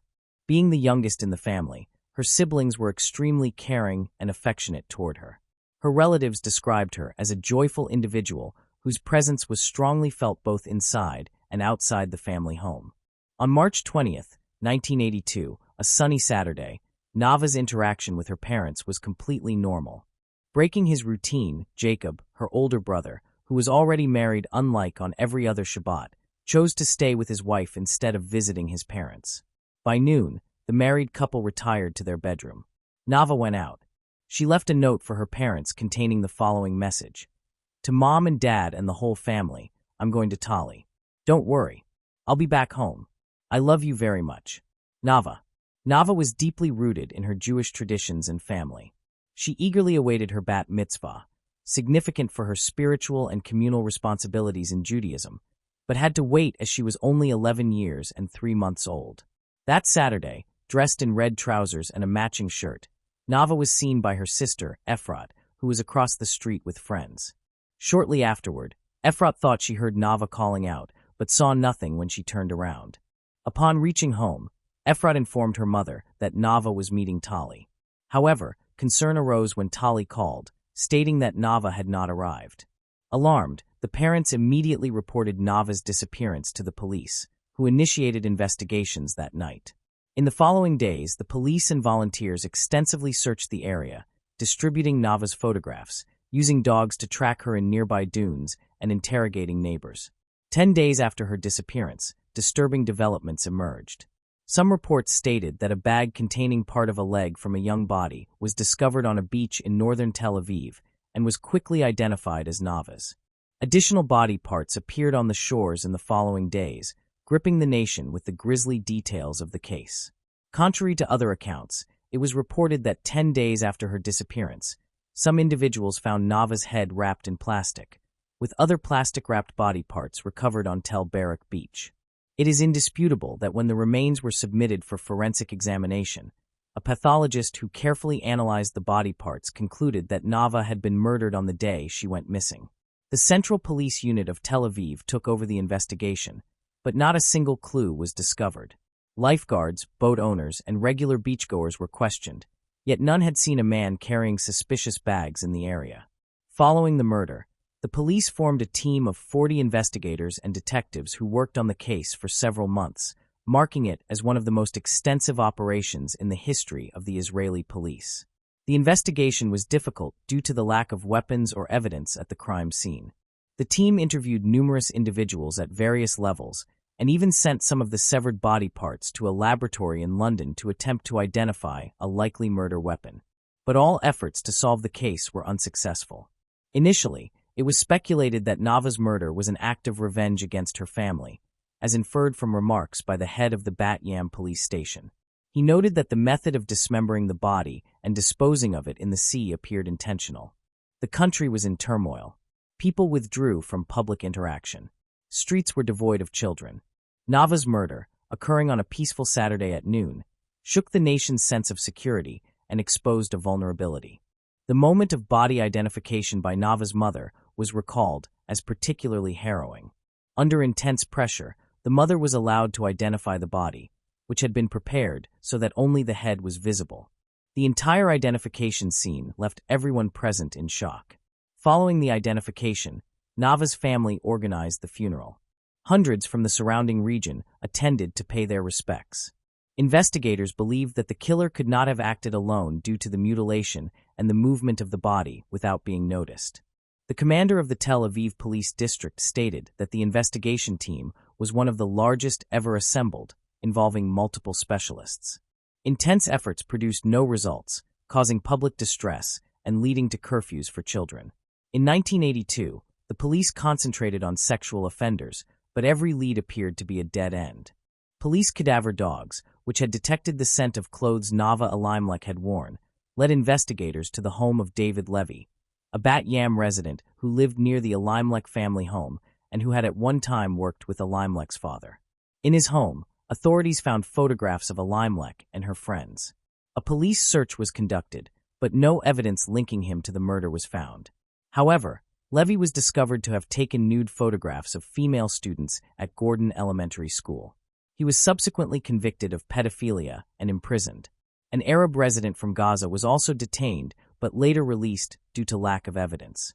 Despite numerous theories, including the involvement of a nationalist terrorist organization, doubts persisted, and after many leads, arrests, and releases, the case went cold.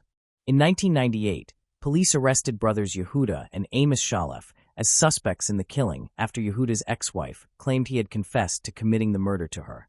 Yehuda's home was searched, and his yard was excavated, but no evidence was found. The brothers were ultimately released due to lack of evidence. Nava's mother, Maisel, expressed her continued hope for justice, feeling her daughter's presence despite the passage of years. Criminologist Avi Davidovich theorized that Nava was likely a victim of a serial killer, citing other similar disappearances between 1974 and 1994. He believed it was probable that all the murders had been committed by the same individual. He maintained that the police would have had a better chance of solving the case if they had connected it with the other incidents at the time. However, he also stated that they should not be blamed because the police back then did not possess the level of experience that today's police have. On December 31, 2001, Yitzhak Gatnio, one of the original investigating officers, was interviewed on the Galitz News channel. Following some remarks about the murder, he revealed that the Israeli security agency had indeed found evidence supporting the theory that the operation had been carried out by a nationalist terrorist organization. The information came from an imprisoned Arab criminal who collaborated with the agency, claiming that one of his cellmates had confessed to killing the 11-year-old girl. This man, a terrorist collaborator, had already been released from prison and had fled to Jordan. Investigators reported that tests confirmed this man, the terrorist collaborator, had indeed been in the neighborhood when Nava disappeared. He was not investigated at the time, and as far as Yitzhak knew, the man had died in Jordan. In September 2010, the police commissioner received a letter reminding him that the 1982 murder of Nava remained unsolved. The letter emphasized the ongoing pain of the Elimelech family, their grief compounded by knowing that the horrific murder had not been resolved by Israeli police. She requested that the commissioner inform the Elimelech family which unit was handling the murder case, and asked that the investigative team communicate with her as the family representative to provide updates on any progress in the investigation. The first police response was received 2 days later, confirming receipt of the request and promising prompt action given the importance of the matter. However, time continued to pass, and by 2012, 30 years after Nava's murder, the family remained in deep pain, and all who had known the girl questioned whether enough had been done. Remorse consumed a neighbor who had not opened the door when Nava rang the intercom, compounded by the family's ongoing anguish. Nava's brothers had not lost hope of finding the perpetrator. Their primary aim was to provide an answer to their parents, who were over 80 years old and waited each day for news of the capture of their daughter's murderer. They expressed with sorrow that their mother, Maisel, hoped the monster would be caught while she was still alive, but she was growing weaker and was crying out for a response from the police. They emphasized that the worst part was not knowing where they stood, because no one spoke to them honestly. In 2019, another significant development occurred. With court approval, the police exhumed Nava's remains for additional testing. Investigators then reported that they had compiled a profile of the killer, suggesting that he was still alive, approximately 70 years old, and around 30 at the time of the crime. They added that he was someone with a criminal record living in central Israel. A total of 100 detectives were assigned to the case following its reopening due to advances in DNA identification technology. The investigation was conducted with a high level of confidentiality. On August 29, Amos Shilov, previously a person of interest in the case, appeared for questioning regarding the crime. However, the reason for his summons was unclear, as he was not considered a suspect. Upon arriving at the station, he declared that the summoning was complete nonsense. His lawyer conveyed the impression that the police were clueless and were merely redoing an investigation that had previously yielded nothing. He added that the exhumation of the body appeared unnecessary and that the police were attempting to cover their mistakes by all means possible. In the 4 weeks following Nava's body being exhumed, the autopsy was conducted. However, it did not provide any information that could advance the investigation, as the remains were in very poor condition.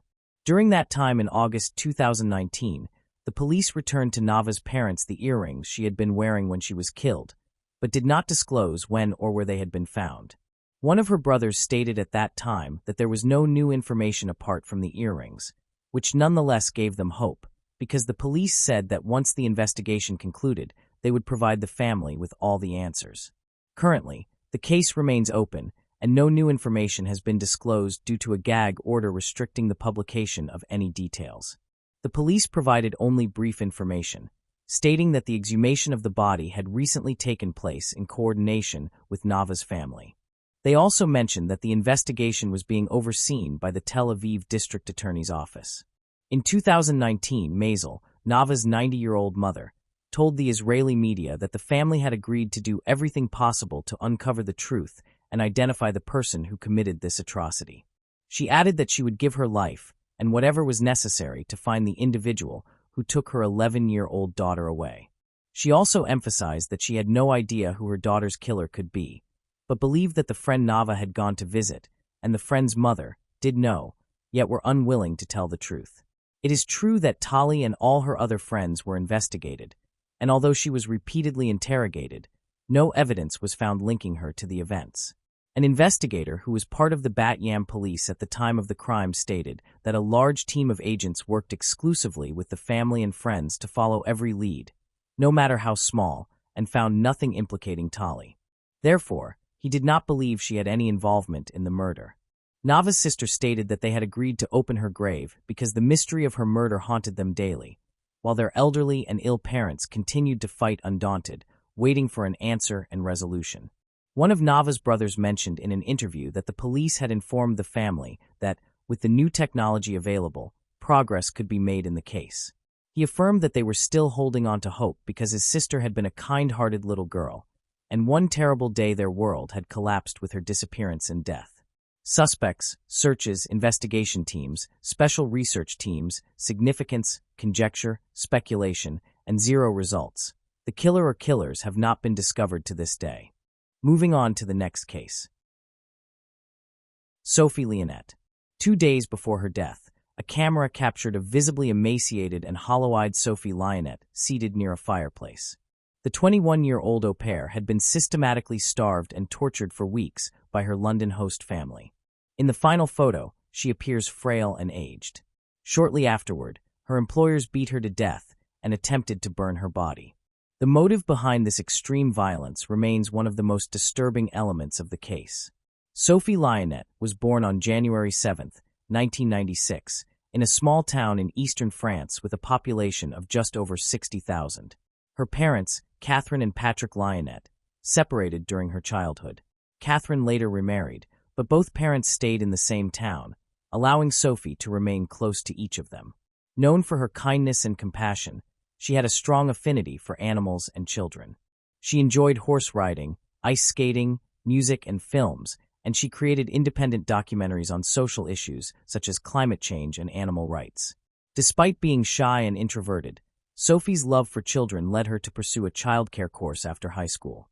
However, limited local job opportunities prompted her, at 19, to consider becoming an au pair. Encouraged by a cousin, she saw it as a way to combine childcare with language learning and travel.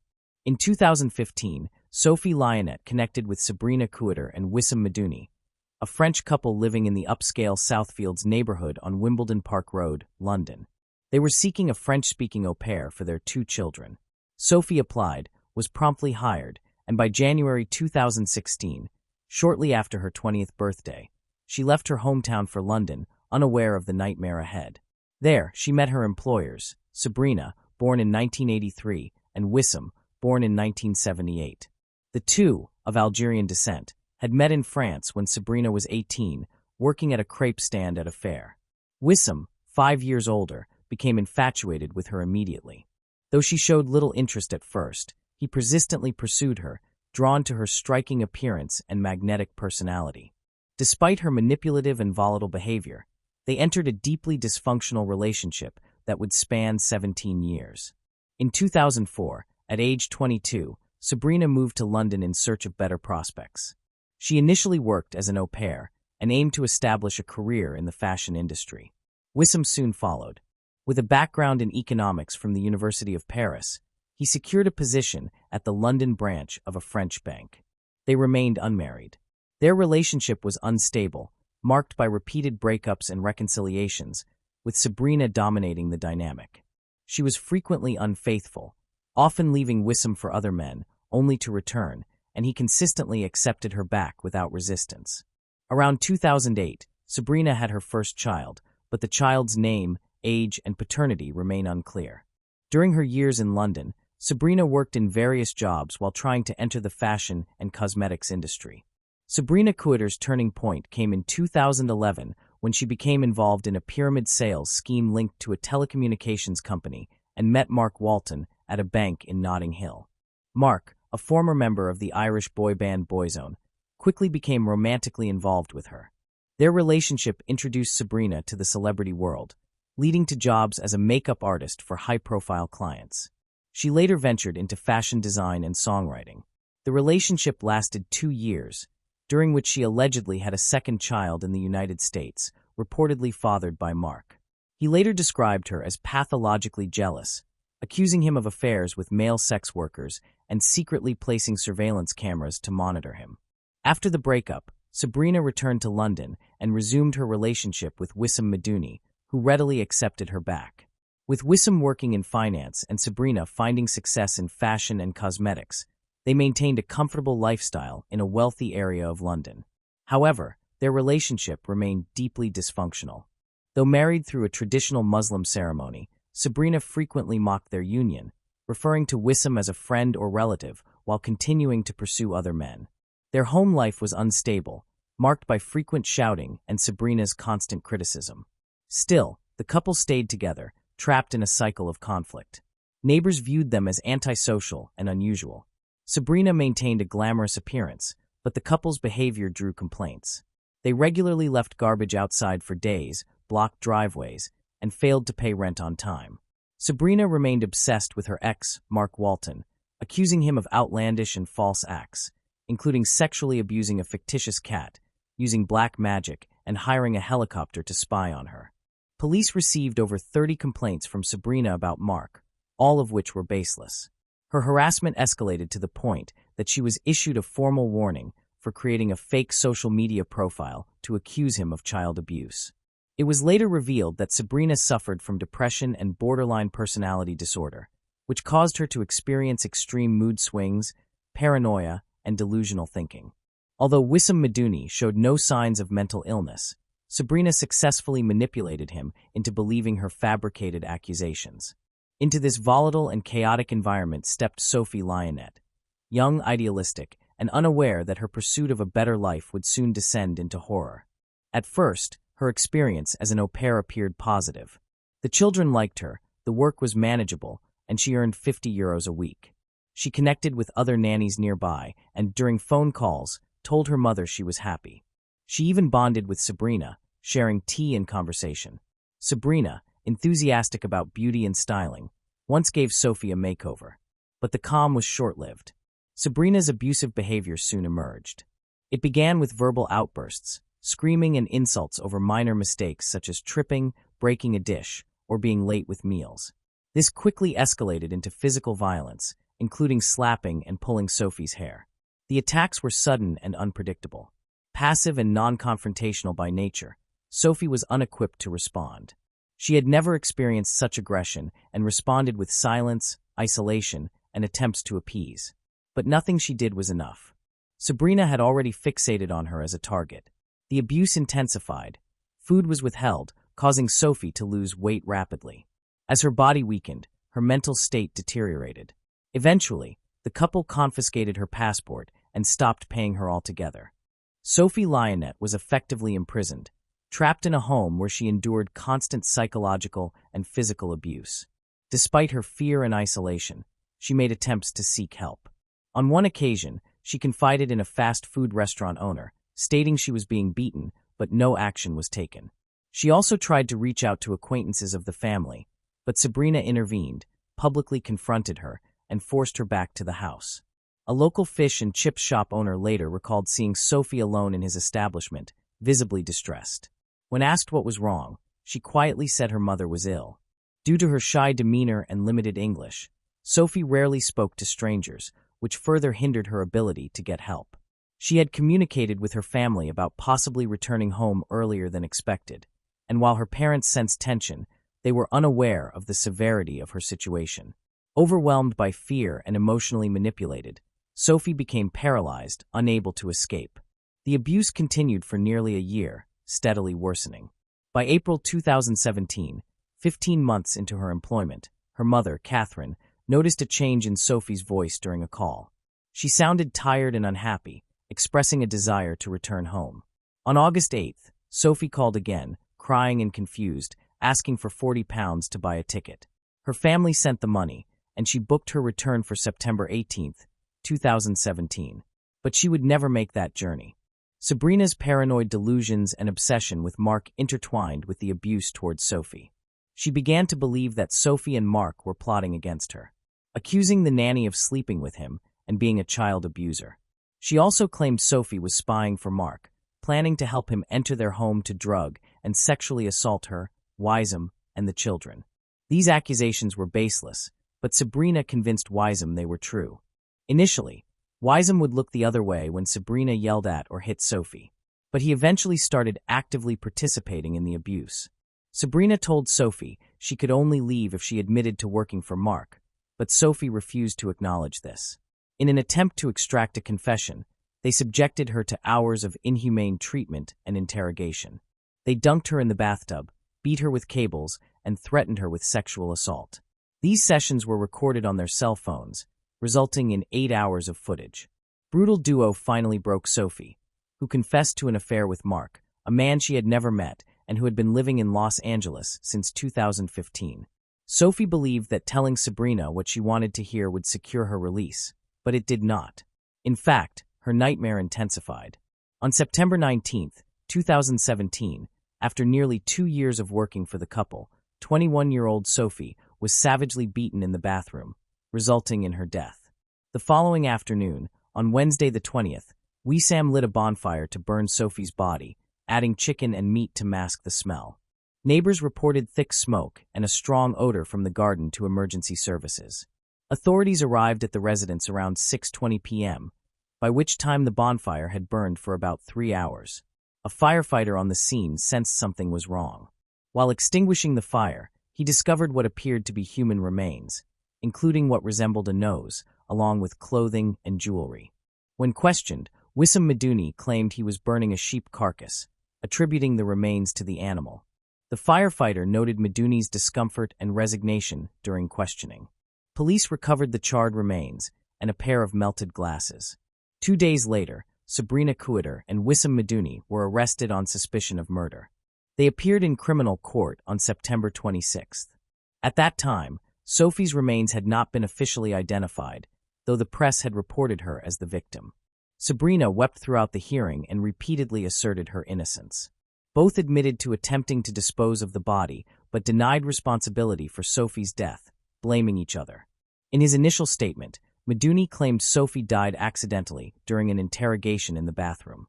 He later retracted this, saying he made the claim to protect Sabrina. His revised statement said Sabrina woke him to report Sophie was not breathing, and he found her lifeless in the bathroom. Sabrina's defense acknowledged she had hit Sophie on several occasions, but maintained that the girl died in her sleep. After hearing both sides, the judge set the trial date for March 19, 2018.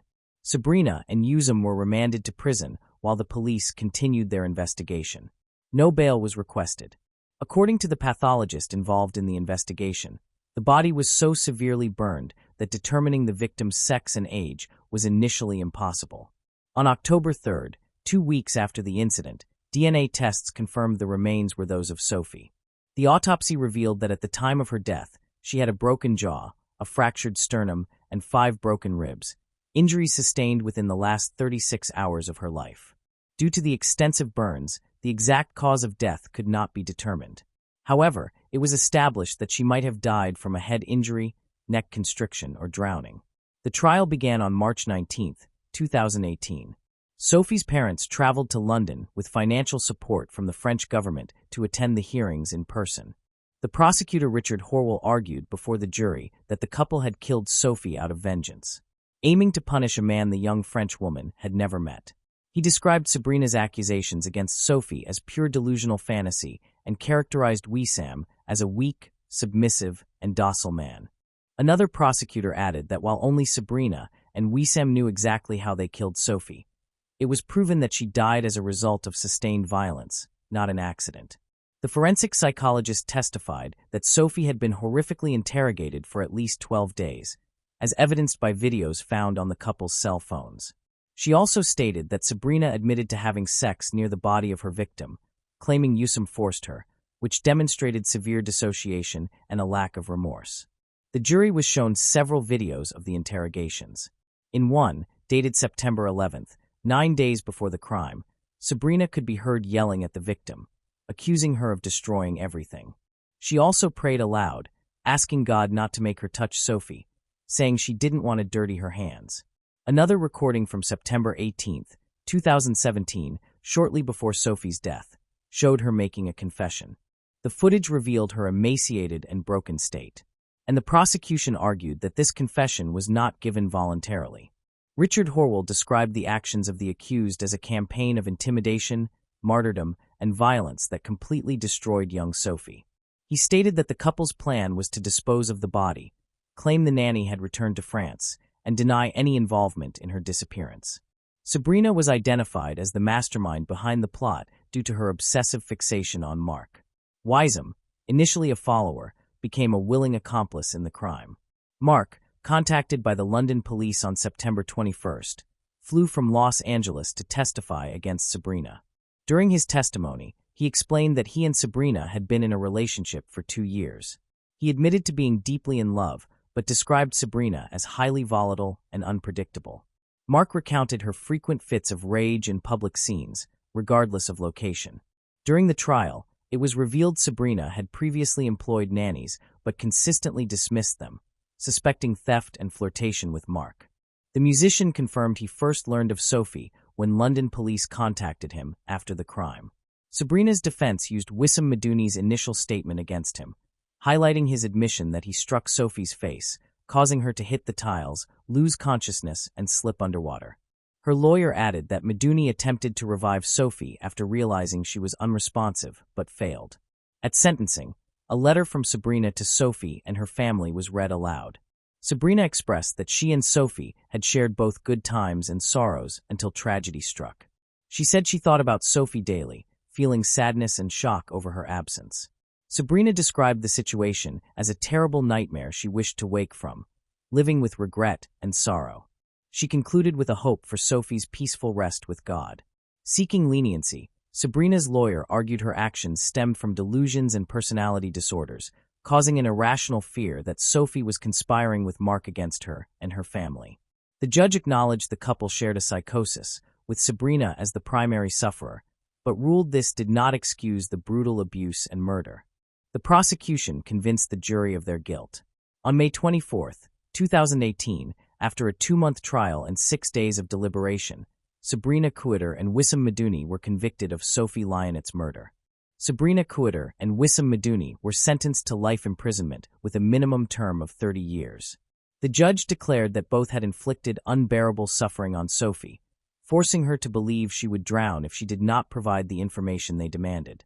He emphasized Sabrina's motive was to cause pain to Sophie and Mark without justification, and was convinced the accused knew their interrogation methods were unlawful and abusive. The judge noted Sophie's deteriorated condition at the time of her death. Upon hearing the verdict, Sabrina broke down in tears, while Maduni remained motionless, staring at his lap. Sophie's parents addressed the killers. Catherine said no God would forgive them, and Patrick said they had not only taken his daughter's life, but also stolen his own. On June 2, 2018, nearly 9 months after Sophie's death, her body was returned to her home country. A private family gathering was held at a funeral chapel before her service. On June 6, her funeral took place at St. Denis Cathedral, attended by over 150 people. Her father described Sophie as loving and fond of children and animals, expressing heartbreak over her suffering. Her aunt called her sweet and gentle, someone who loved everyone and enjoyed making others happy. Approximately 16 days after the verdict, Maduni's defense appealed, citing a supposed note from the jury expressing doubt about his intentions during the events from September 18 to 21, 2017. They also argued the minimum sentence was excessive. Sabrina's lawyer filed a similar appeal. Both appeals were rejected in January 2019. Moving on to the next case. Veronica Silva. Guayaquil, the capital city of the Guayas province, is among the largest urban centers in Ecuador. Situated on a peninsula alongside the Guayas River, it functions as the nation's commercial center. Recognized as the gateway to the Pacific beaches and the renowned Galapagos Islands, Guayaquil also operates as a major port and hub for imports and exports.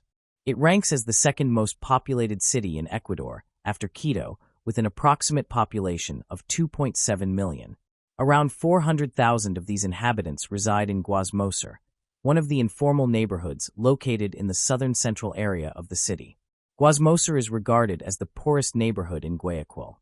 It faces challenges of overpopulation, poverty, and recurrent criminal activities. The majority of its present residents are migrants from rural regions who moved to this urban, yet isolated section of Guayaquil in search of better job prospects and an improved standard of living. Most buildings in Guasmoser are constructed of blocks, though some houses are built from wood, cardboard, and other typical materials. The neighborhood was named Guasmo due to the previously abundant tropical trees of the same name, which were later cut down to make space for urban growth and local industries. In 2018, 19-year-old Kathleen Alexandra Liana lived in Guasmoser. Her residence belonged to Ramiro Altamorano. According to him, renting one of his ground-floor spaces for commercial purposes was unprofitable, as tenants often failed and returned the keys. Consequently, he opted to remodel the commercial area into a residential apartment. The first occupants arrived on August 9, 2018, a family consisting of a mother and her 4 children, with Kathleen Liana being the eldest daughter. He resided on the upper floor of the same building. Kathleen Liana's relatives and neighbors described her as a calm girl with no indications of violent behavior. By October 2018, Kathleen was employed, having applied for a university place, which she unfortunately did not obtain. Less than 5 kilometers from Guasmoser lies Isla Trinitaria, an area intersected by the Perimeter Road and similarly affected by security problems. Isla Trinitaria has a predominantly Afro-descended population, with many homes built on illegally acquired land and constructed using cement and cane. In Isla Trinitaria, 21-year-old Veronica Jasmine Silva Ruiz resided in the southern part of the main port. Veronica Silva was studying systems engineering at the University of Guayaquil and was about to start her second semester. She lived with her parents and siblings, being the youngest daughter of Alberto Silva and Maria Ruiz. Many assert that Veronica and Kathleen Liana had been friends since school, but Veronica's mother was unaware of this connection and did not know Kathleen. However, it is confirmed that both young women shared 2 things in common. They were neighbors, and both were acquainted with Arabu Orks, a 20-year-old man. Maria Ruiz, Veronica's mother, was also unaware of the alleged romantic relationship her daughter had with Jua, who had also been Kathleen Liana's boyfriend. On the morning of Tuesday, October 2, 2018, Veronica left her home early. By 9 a.m., she said goodbye to her parents, heading to the University of Guayaquil. That was the last time they saw her alive. Her mother stated that Veronica went to the university without breakfast because she needed to submit a document and intended to return home quickly for lunch. Her father mentioned expecting her back around 11 a.m. When they did not hear from her, her disappearance was reported to the prosecutor's office on the morning of Wednesday, October 3, 2018. 34 hours after Veronica's departure, her elder sister, Rudy, received a mysterious friend request on Facebook. A 20-year-old man identified himself as Veronica's boyfriend, claiming he knew her whereabouts because his ex-mother-in-law had shown him some of her personal belongings. These items were located in an apartment in Guasmoser, which belonged to Kathleen Liana. Rudy informed her parents about the Facebook conversation, and they went to the flagrancy unit of the state prosecutor's office that Wednesday night to report the information.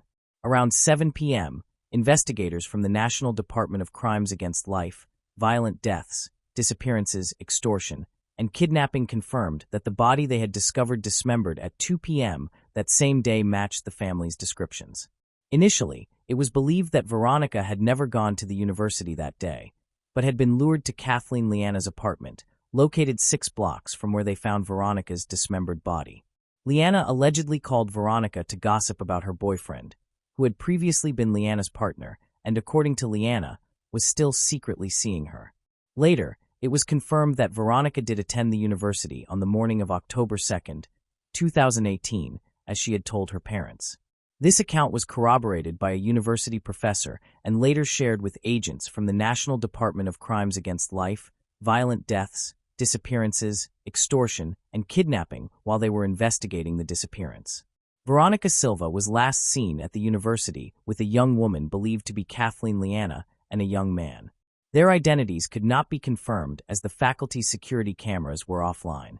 By the afternoon of Wednesday, October 3, 2018, Veronica Silva's body was discovered inside 2 black bags placed within plastic boxes on a tricycle in Guasmoser. Bystanders, upon discovering the human remains, alerted the authorities. The tricycle was seized for investigation. At 10:30 p.m. on Wednesday, October 3, Kathleen Leanna confessed to the murder. "I cut her in half," she informed the police. Her account of the crime was harrowing.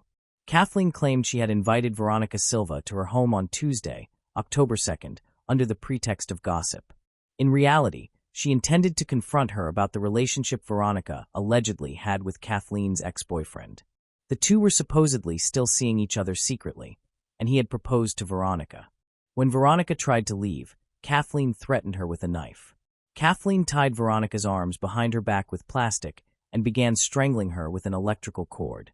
According to Kathleen, Veronica begged to be released. There were moments when Kathleen would relent, only to tighten the cord again. At one point, Veronica tried to grab a knife, resulting in a struggle on the floor during which Kathleen eventually strangled Veronica to death. After the murder, Kathleen attempted to dismember the body with a kitchen knife, but was unable to sever the head. She tried to burn the face with alcohol, managing only to burn Veronica's hair and face. With family expected home soon, Kathleen hid the body beneath her bed, covering it with stuffed animals and sheets. Disturbingly, she slept that night with Veronica's body still under the bed. On Wednesday, October 3, 2018, Kathleen attempted to incinerate the body but failed. She placed the body parts in bags and sought out her uncle, Jose Rodriguez, to borrow his work tricycle. Initially hesitant, he eventually lent it to her.